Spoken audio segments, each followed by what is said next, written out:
You are redlining your soul.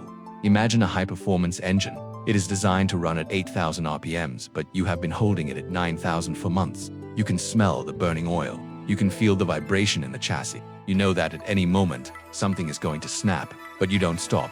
You think that if you just push a little harder, if you just grind for one more hour, you will finally reach the finish line. You are wrong. In your desperate attempt to be productive, you have become the architect of your own collapse. You are practicing the ultimate Mottainai, the waste of your own life-force. In the blue zones of Okinawa, Japan, where people live longer than anywhere else on Earth, there is a secret to their vitality. It is called Hara Hachi Bu. It is the practice of eating until you are only 80% full. But the ancient masters, the Samurai and the Zen monks, knew that this wasn't just about food. It was a psychological blueprint for eternal energy.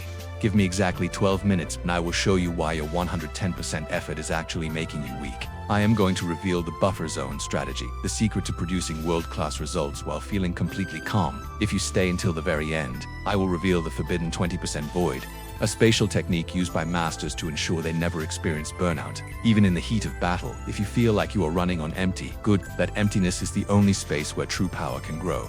Let's enter the Temple of Sustainable Mastery. To understand the genius of Hara Hachi Bu, we have to look at the archer and the bow.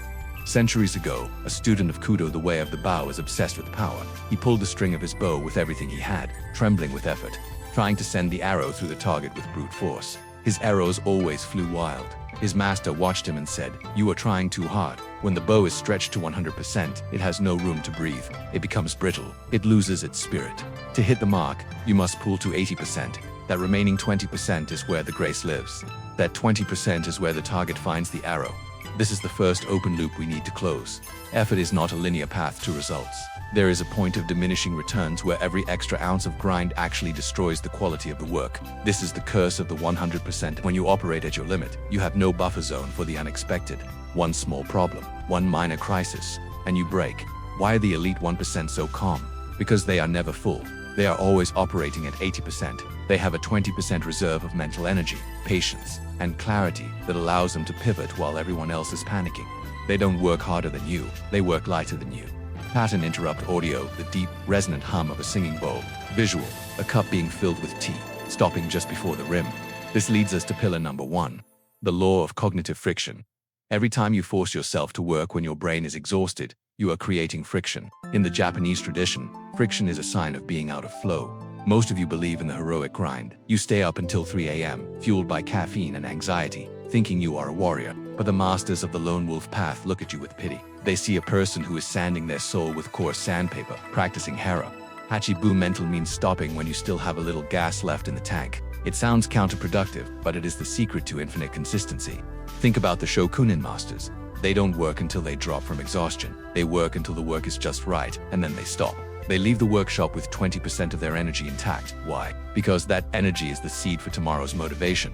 If you end your day at 100% exhaustion, you start the next day at a deficit. You are borrowing from tomorrow to pay for a mediocre today. That is the definition of a bad investment.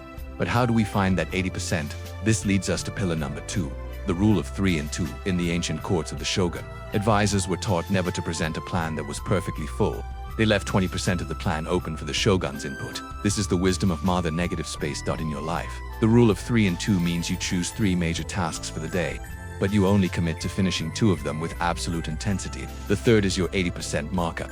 If you get to it, great. If you don't, you stop anyway. By intentionally leaving a task unfinished, you trigger the Zeigarnik effect, a psychological phenomenon where the brain remains engaged with an incomplete task. But because you aren't exhausted, this engagement isn't stressful, it's creative. Your subconscious works on the problem while you rest. This is how the great Japanese poets and artists worked. They didn't finish the painting in one sitting. They left the last brushstroke for the next morning, when their inner tank was refilled. Are you leaving room for your subconscious to breathe? Or are you suffocating your creativity with 100% completionism? Pattern interrupt. Video a macro shot of a single green tea leaf unfolding in hot water, moving in slow motion. This leads us to the forbidden 20% void. This is the ritual of the cuke in the space. Between moments, most people transition from one task to another like a frantic animal. They finish a meeting and immediately open an email. They finish a workout and immediately check their phone. There is zero mama. There is number 80% rule. The forbidden 20%. Void requires you to take a sacred gap every 50 minutes. For 10 minutes, you do nothing. You don't rest by consuming more information. You don't relax by looking at a screen. You sit, you walk, You look at a tree, you are letting the mental dust settle. If you don't provide this void, your brain becomes a full cup. And as the Zen proverb says, you cannot pour tea into a cup that is already full. Practicing the void is an act of self-Mottainai prevention. You are saying, my peace is more important than one more email. Why does this feel so wrong? Because you have been brainwashed by a culture that profits from your burnout. A burnt-out person is easy to manipulate. A burnt-out person seeks cheap dopamine. A burnt-out person doesn't rebel. Hara Hachi Bu mental is your shield against the machine. It is the realization that your value is not measured by your level of exhaustion. The world will tell you that you're lazy for stopping at 80%, but look at the results of the 110% crowd. Look at their health. Look at their relationships. Look at the quality of their grind. It is hollow. It is brittle. It is Mottainai. You are building a legacy, not a sprint, on the Japanese art of kintsugi. The cracks are filled with gold, but those cracks only exist because the vessel was pushed beyond its limit. While the repair is beautiful, wouldn't it be better to have a vessel that never shattered in the first place? That is what Hara Hachi Bu offers you, a life without the shatter. Most people who watch this video will close it and immediately try to grind through the rest of their day. They will ignore the check engine light of their soul.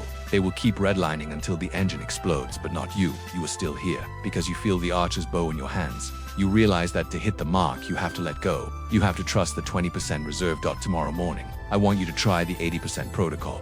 Work with focus. But when you feel that first tinge of mental friction, the moment you start to lose your posture or your eyes start to wander, stop. Leave the cup 20% empty. Leave the bow 20% relaxed. Leave the day with 20% of your fire still burning. Don't ask for more strength to finish the race. Ask for the wisdom to know when the race is already won. The sun is setting on the era of the grind. The era of the sustainable master is beginning. If you are ready to end the cycle of burnout and reclaim your energy, type Hara Hachi Bu in the comments below. Let the world know that your soul is no longer for sale to the cult of exhaustion. Subscribe to complete your journey. Our next lesson reveals the Kaizen strategy, how to win the day before it even begins. Until then, stay light, stay focused, stay sovereign Zanzian.